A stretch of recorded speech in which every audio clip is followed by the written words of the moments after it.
What's up, guys? This is Severin Stillsmith. This is going to be a video about the Rockon Audio Tasty Blender. It is a very awesome mixer for in-ear monitor systems, for wired systems.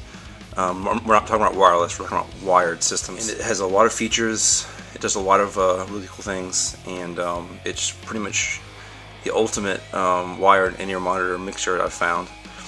So let's take a look at it. It is in a plastic enclosure,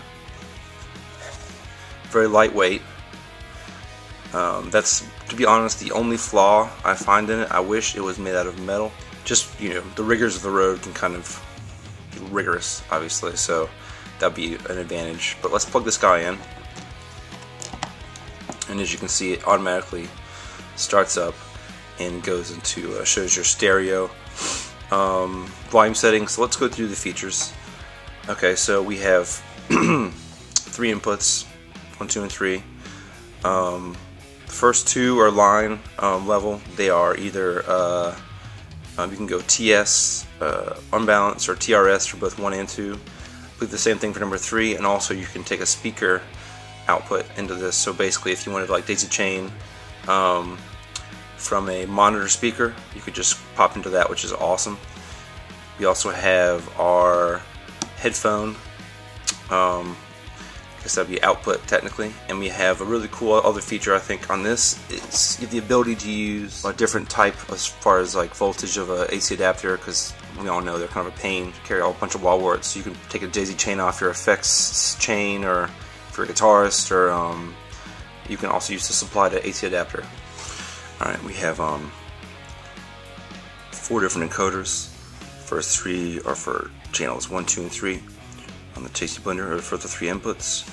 Our 4th one is for our main mix, and they're all multi-functional, or they have more than one function. Now I'm going to try to cover all the functions on this bad boy. So let's talk about the first 3 channel encoders. If you click on them, it shows your current volume setting. Okay, and if you want to say let's change the volume, we can go down to 0 or all the way up to 64, and we can do that with 1 and 2, so from 0 to 64. So that's our volume gain setting. And see how I changed 1 and 2, 54, and I'd say change 2 to 47. I'll leave it for 10 seconds. What it's going to do, it's going to save this as a setting. It's going to blink just like that. So I'll go back, 54, 47. So that's saved. On the 3rd channel, it's more of like an auxiliary channel. Because of the DSP limitations, we can only go up to 7. So we have a slightly smaller, I guess, sort of volume range, but it should operate the same. Pretty nice. And we can also, if we push down and hold 1st channel, we have a an additional 20 dB boost. I have it off right now. I can change it to on if I wanted to. On channels 1 and 2, there's a boost also. So if your signal is not that loud, you get the boost.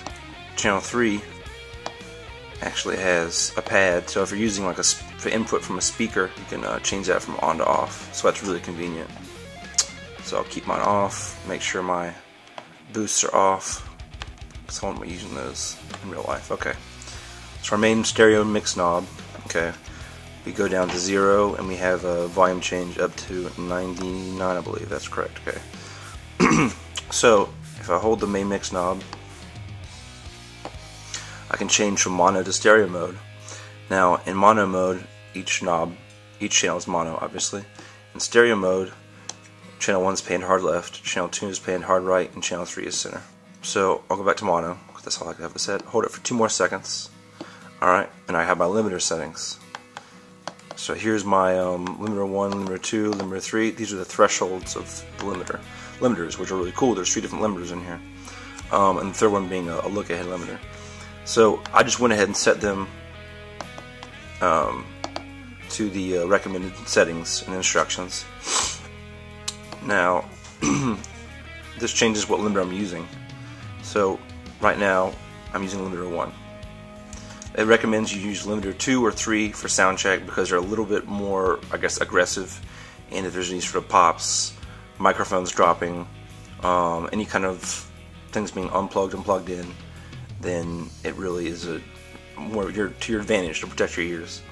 So, okay, I'll got out of that menu, so we'll go back to there. Here's our limiter setting, and then pop it for 2 more seconds. We have a really cool feature. It's a bass boost or cut. So a lot of in-ears, they have sort of just by nature of them, you have a sort of deficiency in bass a lot of times, and you can add bass, or if for some reason you're getting a really loud, super bassy signal, you can cut, and that just I believe that's a global change. Hold it for 2 more seconds. Back to my menu, or back to my main stereo setting. All right, guys. So here's kind of an example of how you might have this set up on stage. I'm going to plug in the output. I have 2 outputs. One goes to the front of the house. The right output goes into the Tasty Blender. I'm going to go channel 1 right here. Bam. Okay, so channel 1 is going to be my vocal input. Here's my gain right there. Okay, so that's set right there. Say I want to get, I have a cab simulator, and I'm going to go from the output of my amplifier. So I'll take just a guitar cable, and this will go into line 2. Bam, right there. This is going to be my in-ear monitor cable right here, and this goes into the headphone right there. One thing that they recommend, you do not want to plug a guitar cable into the headphone output. It'll, just the way it's wired, make sure you use a TRS cable, not a guitar TS cable. It's very important. That is how I have everything set up with the Tasty Blender, and I want to show you guys something else really cool. I'm using the Rockon Audio Rockon Cable. Great thing about this cable is it's kind of like a dual purpose cable. With wired in-ear monitor systems, the only issue you have is being obviously wired, and you have to kind of tether a cable, the in-ear monitor cable, to your guitar cable. Now, the advantage of having this system is it's all one cable. It's hard to kind of show you guys. It looks kind of messy, but it's a great cable. And we have these ends on it. So this is the end that goes to your guitar. Here's your right angle guitar cable, and you plug this into your guitar. So this is where we plug in our headphones or our in-ear monitors. So you plug those, the 1/8 inch jack in here, plug this into the guitar. It's one cable, and it terminates on this end. Okay, so here is our headphone, our in-ear monitor. Plug that guy into the stereo out of the Tasty Blender, and here is our guitar. And they leave it at a female end in case you want to have a longer end of your pedal board.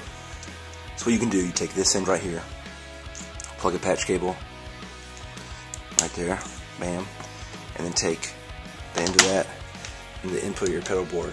So there you have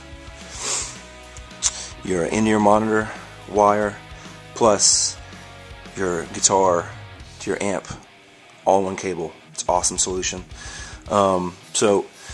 This isn't an elegant way of setting up, obviously, because this is just kind of to show you how each piece of the puzzle will fit together. But if you put this on a pedal board, it'll look really good. Okay, in conclusion, guys, I really recommend this company. Very, very, really cool, small company. So here's the Rockon Audio Tasty Blender. Here's the Rockon Audio Cable. Like I showed you guys before, really cool. We have our terminating ends to the, this is our stereo headphone, and this goes to our pedal board. This is from our guitar right here, and then you can't see how it's wrapped up, but this is our headphone, right? So really cool cable, really cool mixer, awesome company. I highly recommend these guys. If I was going to give my pros and cons, my pros, just awesome features. The cable's great. Maybe I could use extra 5 feet. This is 15 feet, I believe, but really that should be plenty. But it's always nice to have a little more cable. That's my only con, and has nothing to do with the design or anything. I probably could order one for 20 feet or 25 feet if I really wanted one. And with the Tasty Blender, it has all the features I'd ever want. The only issue, or the only sort of con is I wish the box was metal, but other than that, I mean, there's not a whole lot you can ask for more. The mixer, excuse me, the Tasty Blender retails for, I believe, $179.99, and the cable is around $79 itself. But just a really cool solution. They use top-notch connectors, Nutric, ethanol, or Amphenol, so really top-notch, sounds great. So I'll give these guys my thumbs up, so check them out, rockonaudio.com. Thanks for watching, guys.